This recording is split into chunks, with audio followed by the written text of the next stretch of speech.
Esse é o resumo do 5º livro de Moisés, Deuteronômio. O 5º livro de Moisés, chamado Deuteronômio.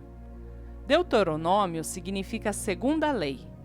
O livro começa com as palavras de Moisés, o grande líder de Israel, recordando as experiências que o povo havia vivido desde a saída do Egito até aquele dia.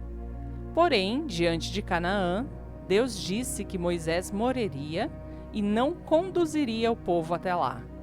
Agora o novo líder é Josué, e ele recebe as orientações para liderar o povo na conquista da terra. O livro aborda Israel exatamente nas fronteiras de Canaã e insiste na fidelidade do povo em seu relacionamento com Deus e na obediência a seus mandamentos, como a única condição em que Israel poderia entrar e continuar na terra da promessa. Dessa forma, o povo tem a responsabilidade de andar em obediência, tendo somente Deus como rei e governante. Deuteronômio termina com a morte de Moisés, depois que Deus lhe mostrou a terra prometida, confirmando assim suas promessas. Não se acomode. 39 anos havia se passado desde a primeira Páscoa no Egito. Mas Israel ainda não havia entrado em Canaã. De Cades-Barneia haviam voltado para o sul, em direção do Mar Vermelho, e permaneciam ainda sem rumo, sem destino. O Senhor então falou com Moisés, dizendo que eles tinham rodeado demasiadamente a montanha de Seir, região de Edom, e que estava na hora de tomar um rumo. O Senhor então os incentivava a caminhar em direção ao norte e a entrar e possuir a terra. Os filhos de Israel haviam permitido que o comodismo os dominasse. Estavam satisfeitos com a vidinha que levavam no deserto. Tinham água para beber, maná para comer, sombra para se proteger do sol, roupas e calçados que não se gastavam. Afinal, mudar para quê? As ordens de Deus determinavam que eles seguissem rumo ao norte e possuíssem a terra prometida. Deus desejava que eles fossem mais dinâmicos e determinados na vida. Canaã era a terra de onde jorrava leite e mel, mas eles teriam que pagar o preço por ela, conquistando-a. Deus estaria com eles nessa empreitada, mas o que eles poderiam fazer, Deus não faria.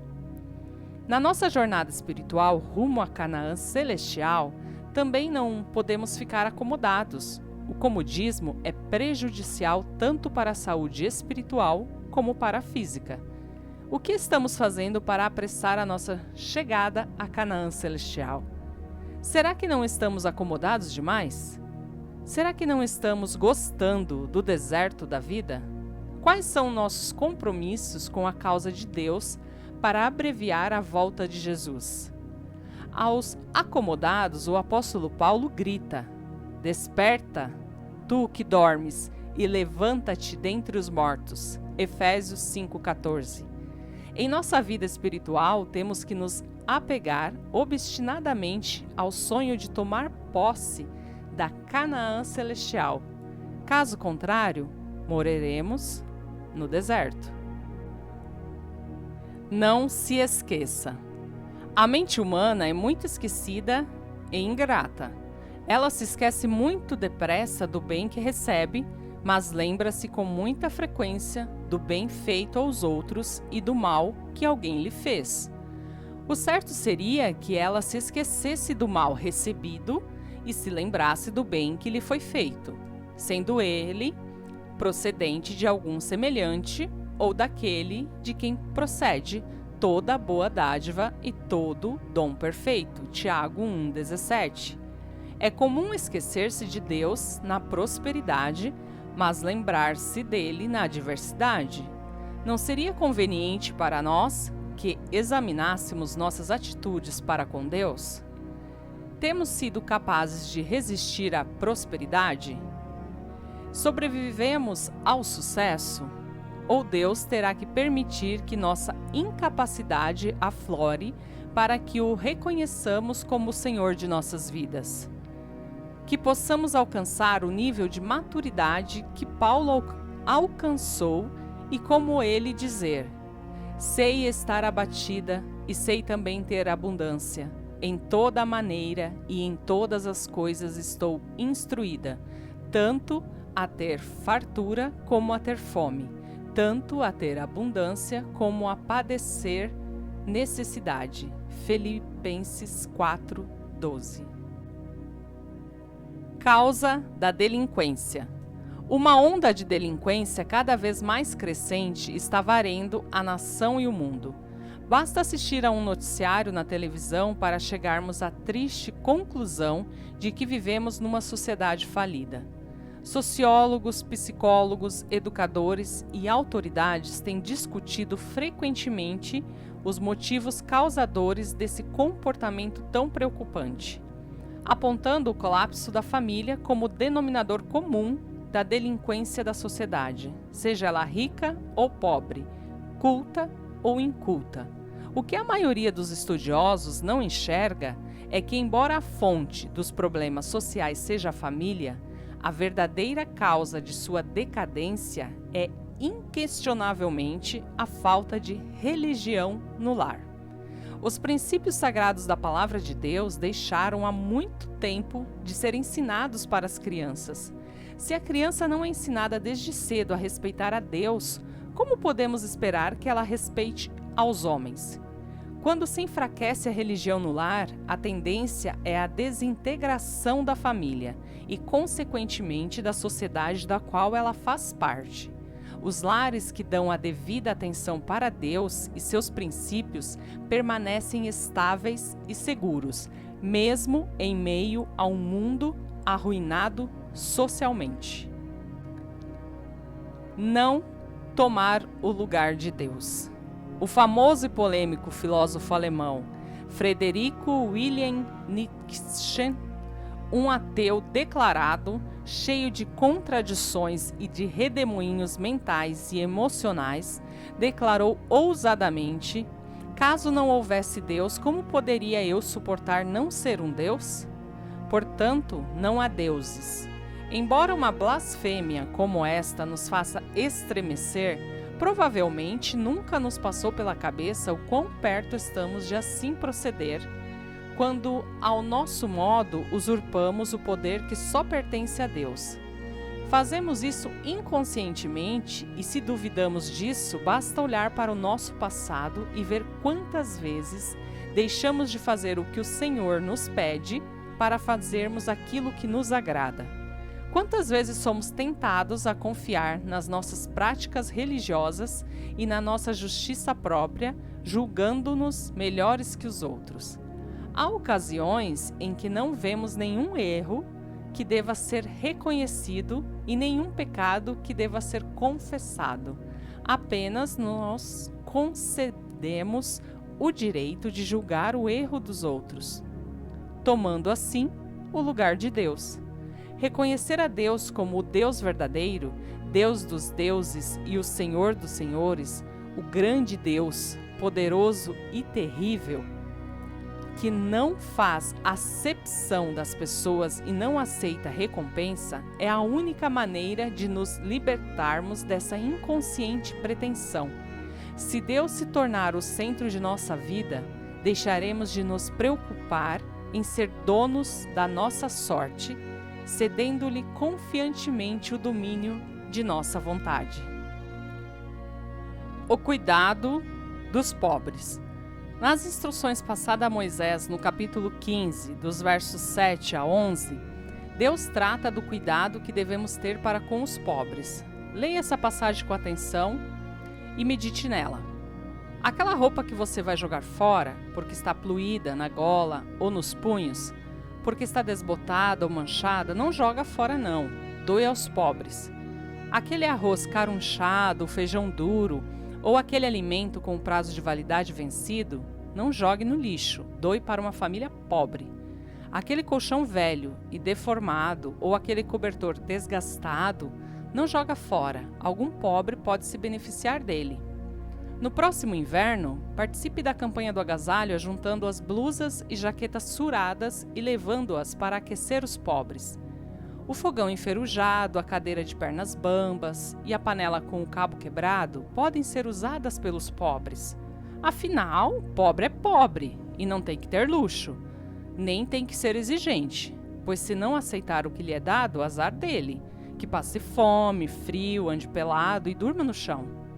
Não é assim que muitas vezes os pobres são tratados?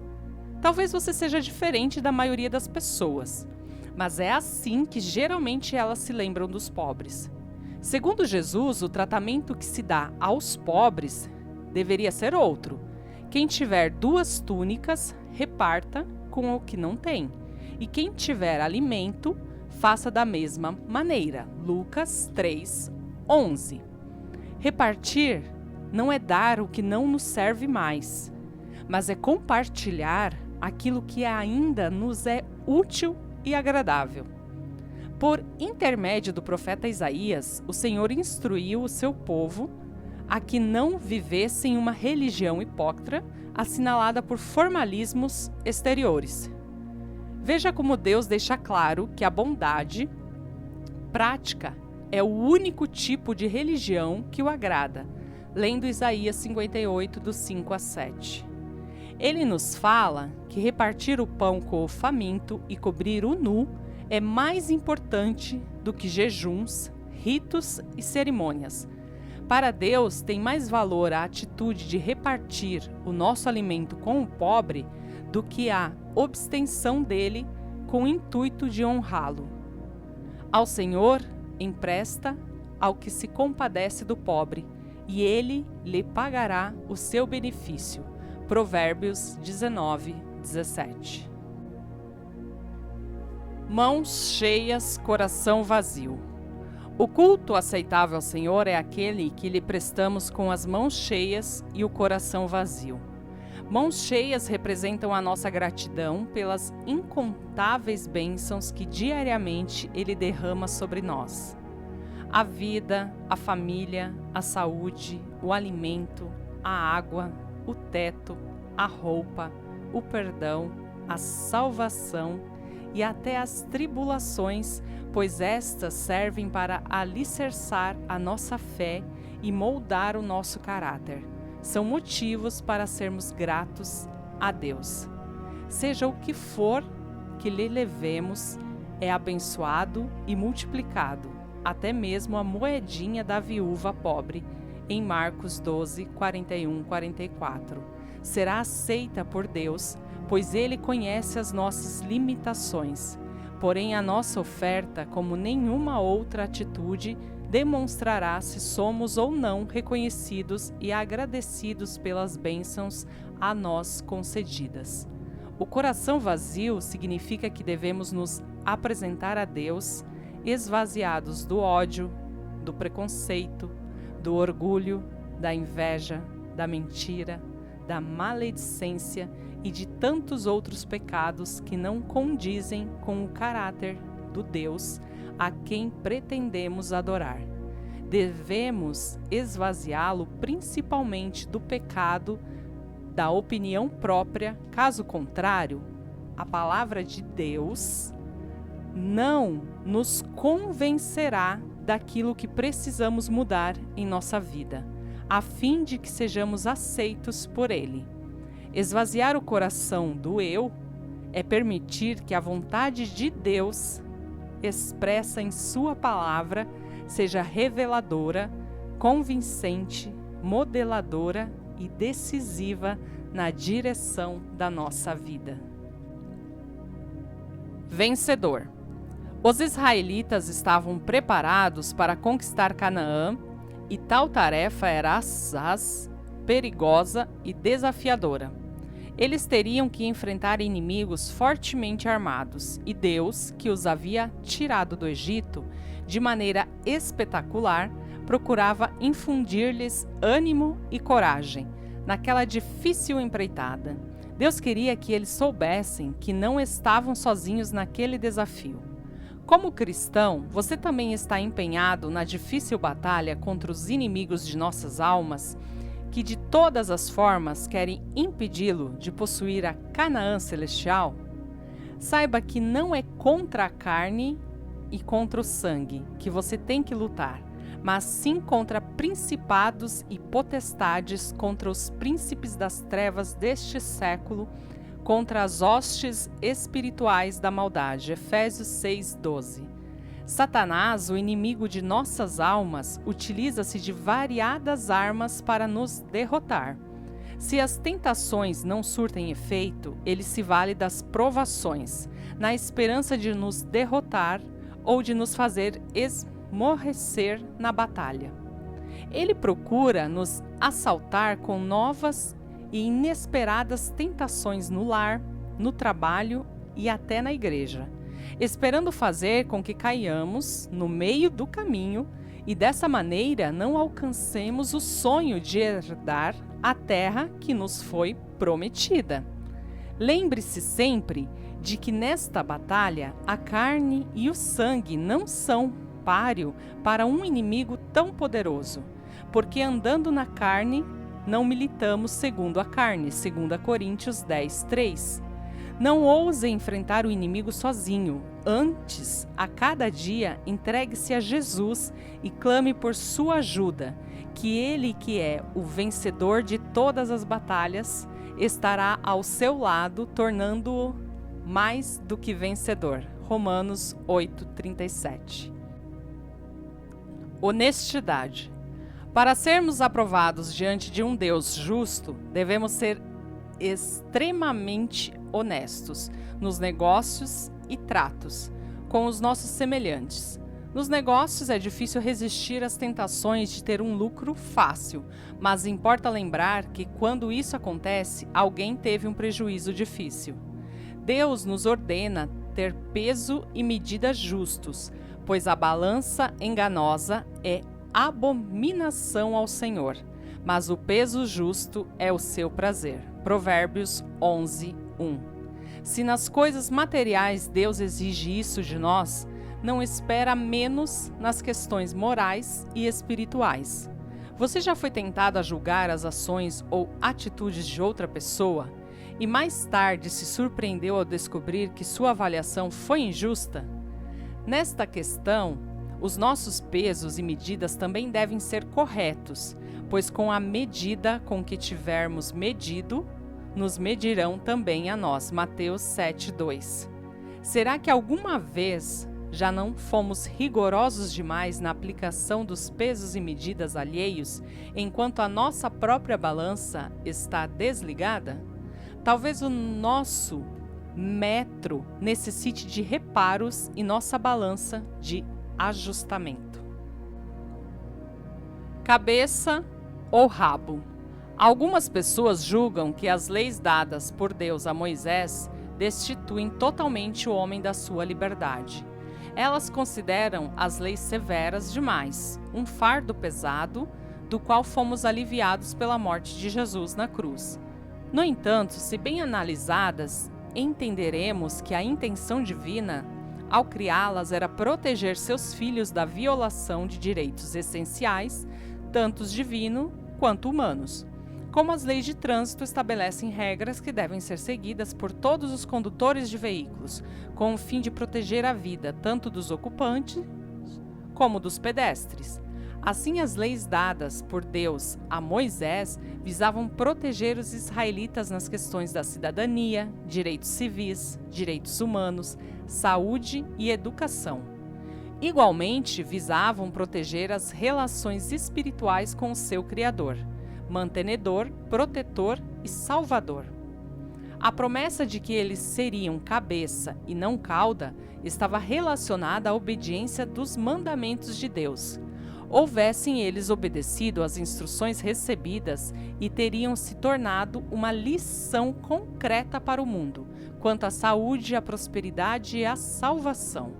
Pelo culto idolátrico, pela concupiscência no regime alimentar e nas questões de moralidade, os israelitas frustraram os planos divinos para eles. Todavia, a promessa nunca foi revogada. A consagração a Deus e a valorização dos seus conceitos podem ainda hoje trazer muitas recompensas imediatas e eternas. Uma saúde melhor é uma delas. É inquestionável que a pessoa que se abstém do álcool, do fumo e de drogas proibidas e come moderadamente, tratando do seu corpo como o templo do Espírito Santo, não só tem melhor saúde, como previne doenças que podem lhe encurtar a vida. Mente clara é outra recompensa e um lar sem sombras a terceira.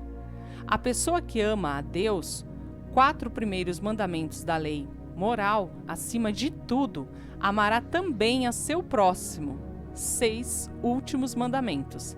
Tem você dado a Deus a oportunidade de demonstrar, por seu intermédio, a superioridade de uma vida regida pelos preceitos divinos?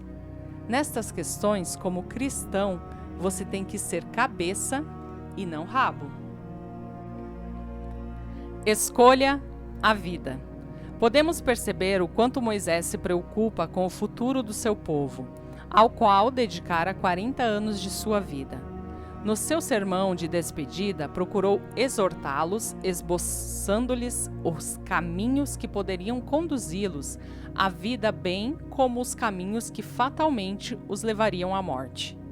Ele apela para que escolhessem a vida, amando ao Senhor, dando ouvidos à sua voz e apegando-se a Ele, pois disto dependia a sua vida e a sua longevidade. Assim, de acordo com Moisés, escolher a Deus é escolher a vida. Para a pessoa que não escolhe a Deus, a vida lhe escolhe um sentido fútil e limitado. Sigmund Freud, por exemplo, defendia a ideia de que um homem que está livre da religião tem melhor oportunidade de viver uma vida mais normal e completa.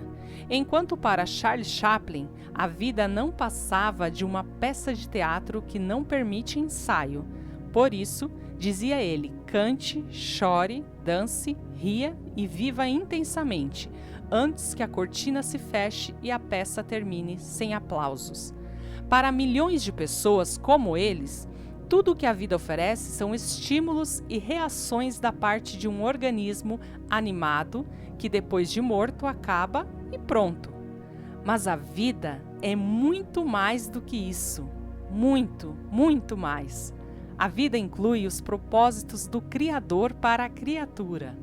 Deus vê em você o que você pode tornar-se e não o que você é. Ele deseja guiá-lo na direção das mais altas possibilidades. Por isso, a sua vida deve ser não uma reação aos estímulos do ambiente em que você vive, e sim uma reação ao amor de um Deus que deseja conduzi-lo ao rumo de conquistas satisfatórias e eternas. Quando Deus diz não. Uma das passagens mais tristes das Escrituras é esta, quando o Senhor ordenou a Moisés que subisse ao cume do monte Nebo para contemplar a terra prometida e onde deveria morrer. Moisés ainda era forte o suficiente para entrar em Canaã, pois os seus olhos nunca escureceram nem perderam o seu vigor. Deuteronômios 34:7.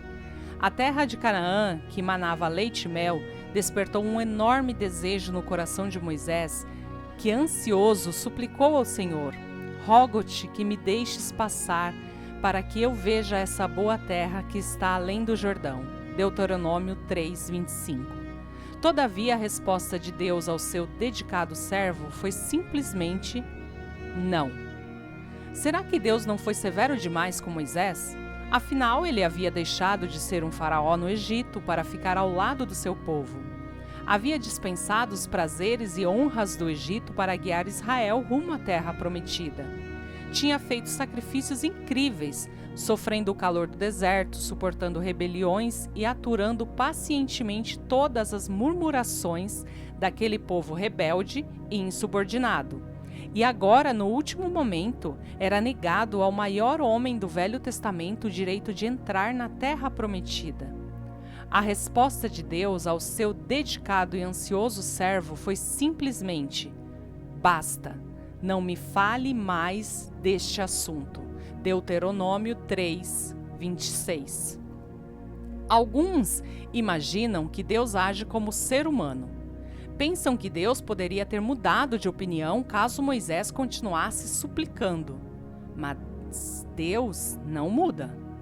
Os anos de serviço e dedicação prestado por Moisés para Deus não podiam cobrir o seu erro do passado em Cádiz, Números 20, do 7 ao 13. E Moisés sabia disso muito bem, por isso preferiu não se queixar. O Senhor tinha perdoado seu pecado, porém tanto Deus quanto Moisés sabiam perfeitamente quanto mal fariam ao povo se Deus desse um tratamento preferencial para ele. Entendendo isso, Moisés conformou-se com a decisão divina resignadamente. Mas o Senhor sempre vai além das expectativas, ele nunca decepciona os seus fiéis. A morte de Moisés não foi para a derrota, senão para a vitória. Seu pedido, na verdade, não lhe foi negado. Ele não entrou na Canaã terrestre, como desejava, mas Deus surpreendeu-o com a ressurreição antecipada, logo após a sua morte, levando-o para a Canaã celestial. Lucas 9, do 28 a 36. A morte não nos oferece uma perspectiva agradável, porém, quando estamos em paz com Deus, como Moisés, não existe o temor diante dela. O fim de um cristão é apenas um descanso, mas um intervalo inconsciente entre esta vida e o piscar de olhos. Quando a trombeta soará, e os que morreram em Cristo ressuscitarão para nunca mais morrer. 1 Coríntios 15, do 51 ao 55 e 1 Tessalonicenses 4, do 13 ao 18. Queridos irmãos e irmãs, este foi um resumo do 5º livro da Bíblia Sagrada, Deuteronômio. Gostaria que você se aprofundasse mais, fossem fazer suas próprias pesquisas, buscar entendimento da palavra de Deus, presente na Bíblia Sagrada, e que Deus os abençoe.